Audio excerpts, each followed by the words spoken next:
हिंदू या मुस्लिम में बटे भगवान नहीं हैं, हम बांटे हैं उनको नामों से।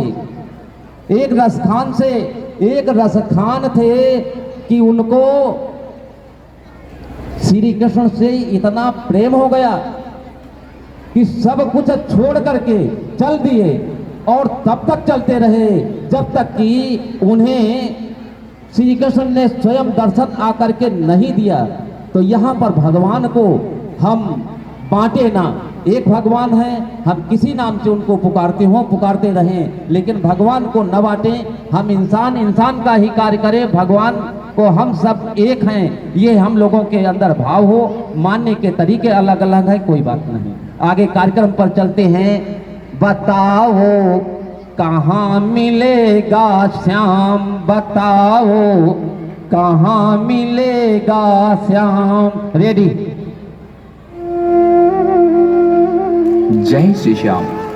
भक्तों, श्री कृष्ण के अनेक भक्त हुए।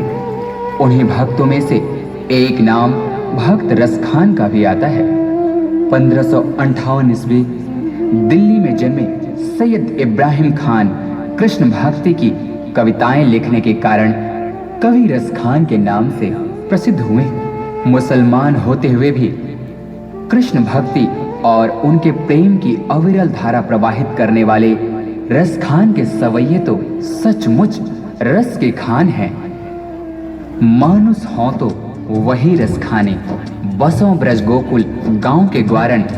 जो पशु हों तो कहा बस मेरो, शरो नित नंद की धेनु मझारन।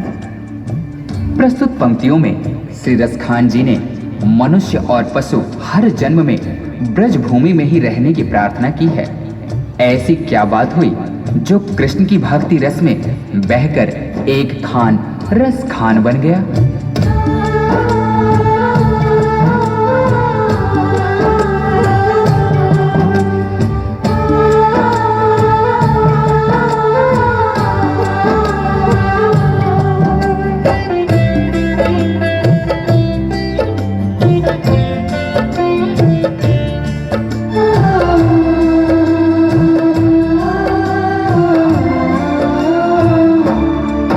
एक दिन खान साहब पान खाने के उद्देश्य से एक दुकान पर जाते हैं। तभी अचानक उनकी नजरें उस दुकान पर लगी बाल कृष्ण की छवि पर पड़ती है।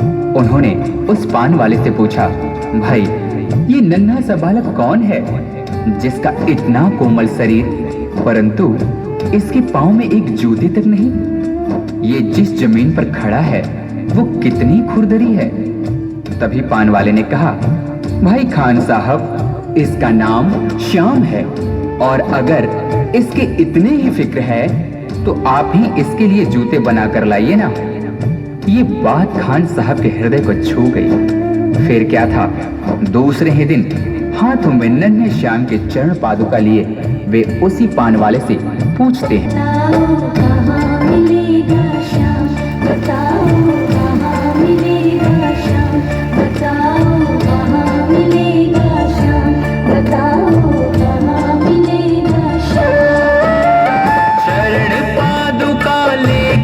सबसे चरण पादुका लेकर सबसे पूछ रहे रस खान, बताओ कहाँ मिलेगा श्याम,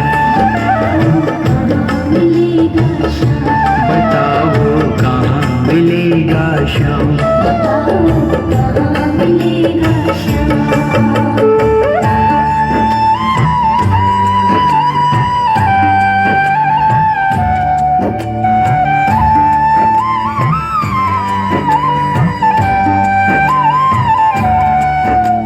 पान वाले ने देखा कि यह तो सचमुच ही चरण पादुका लेकर आ गया।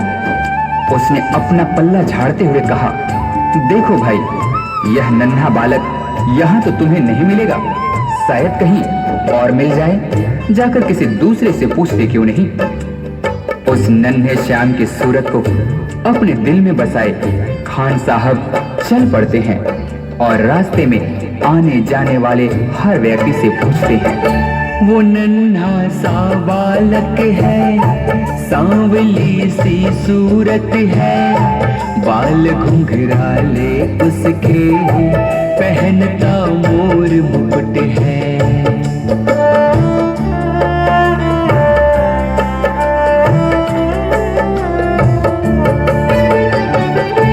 नैन उसके कजरारे, हाथ नन्हे से प्यारे, बांधे पैजनिया पग में, बड़े दिलकश है नजारे। घायल कर देती है दिल को, घायल कर देती है दिल को, उसकी एक मुस्कान बताओ कहाँ मिलेगा शाम, बताओ कहाँ मिलेगा शाम।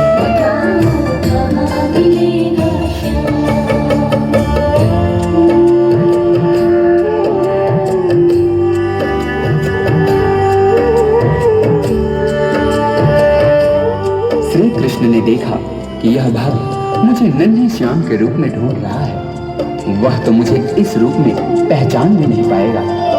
तभी वे एक साधारण व्यक्ति का रूप धारण कर खान जी के पास जाकर सारी बातों को सुनने के पश्चात उनसे कहते हैं, समझ में आया जिसका पता तू पूछ रहा है, वो है बाके बिहारी जिसे तू ढूंढ रहा है।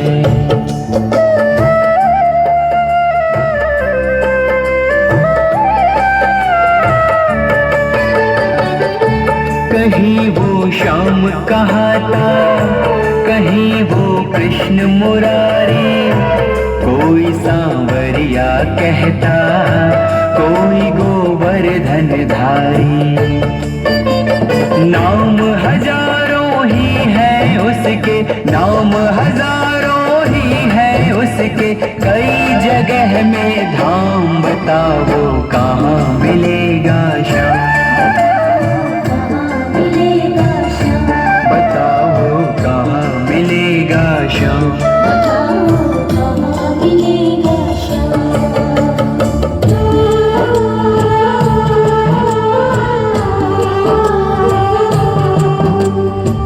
उस भले व्यक्ति ने खान जी को वृंदावन जाने को कहा।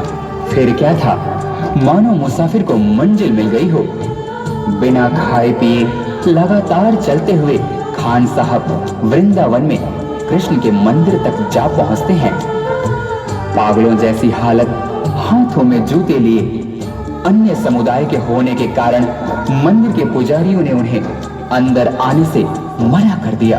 नन्हे श्याम से मिलने की आस लिए खान साहब रो पड़े।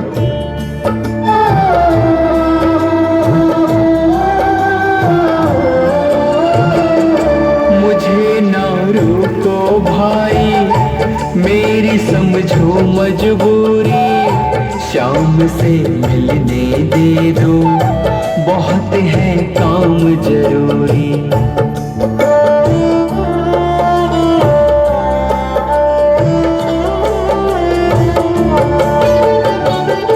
सीढ़ियों पे मंदिर के डाल कर अपना डेरा, तो घर के बाहर शाम आएगा मेरा। इंतजार करते ही, इंतजार करते करते ही सुबह से हो गई शाम, बताओ कहाँ मिलेगा शाम, बताओ कहाँ मिलेगा शाम।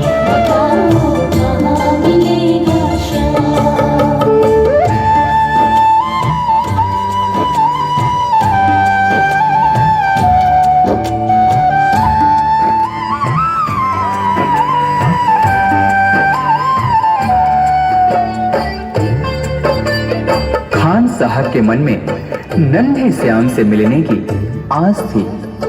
इसी विश्वास के साथ वे वही मंदिर की सीढ़ियों पर रात भर बैठे रहे। जाग कर रात बिताई, भोर होने को आई, तभी उसके कानों में कोई आहट सी आई।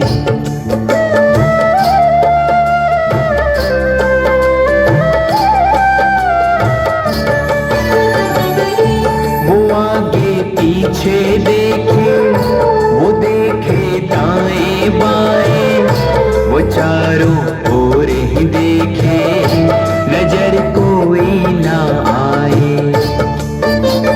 झुकी नजर तो कदमों में ही, झुकी नजर तो कदमों में ही, बैठा नन्हा श्याम, बताओ कहाँ मिलेगा श्याम,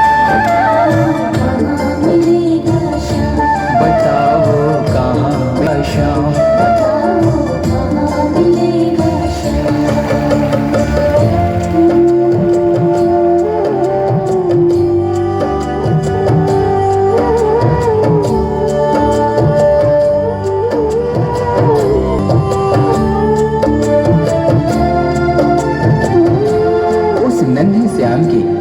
जैसी छवि भक्त खान जी ने अपने हृदय में बसाई थी, ठीक वैसी ही उन्होंने अपने सामने पाया।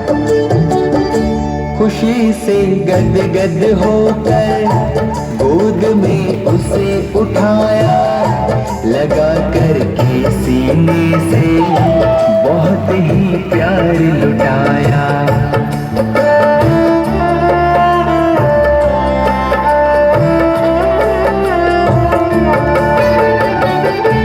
पादुका पहनाने को पाँव जैसे ही उठाया, नजारा ऐसा देखा कलेजा मुंह को आया।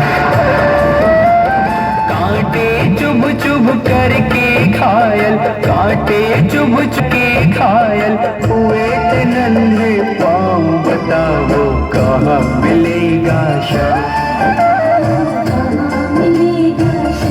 बताओ कहाँ मिलेगा श्याम।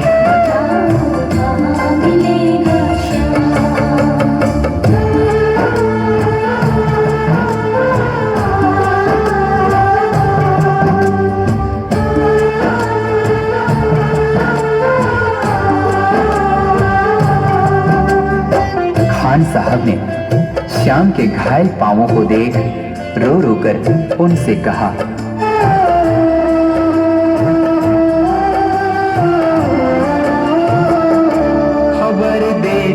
तो खुद ही तुम्हारे पास में आता, न पग में छाले पड़ते, न चुभता कोई कांटा।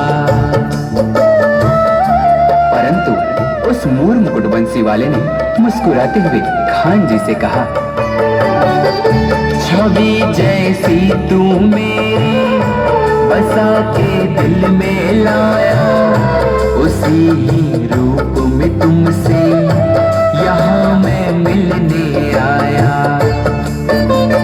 गोकुल से मैं पैदल आया, गोकुल से मैं पैदल आया, तेरे लिए ब्रजधाम भाव के भूखे हैं भगवान,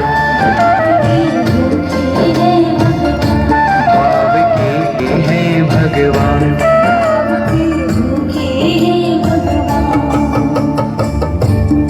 इस प्रकार भक्त और भगवान का मिलन शायद ही देखने को मिले।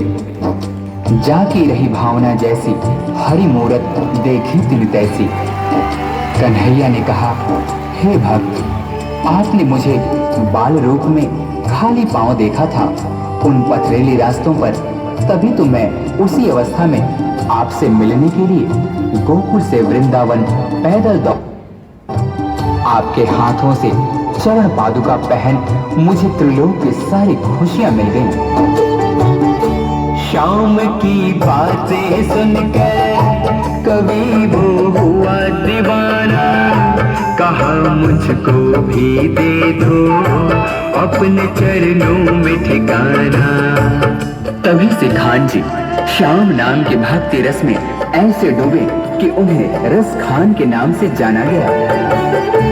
तू मालिक है दुनिया का ये मैंने जान लिया है, लिखूंगा पद तेरे ही आज से ठान लिया है। श्याम प्रेम रस बरसा सोनू, श्याम प्रेम रस रस बरसा सोनू खान बनारस खान भाव के भूखे हैं भगवान भाव के भूखे हैं भगवान कांटों पर चल करके रखते कांटों पर चल करके रखते अपने भगत का मान भाव के भूखे हैं भगवान भाव के भूखे हैं भगवान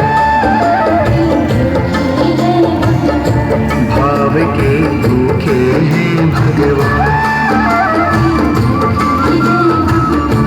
भाव के भूखे हैं भगवान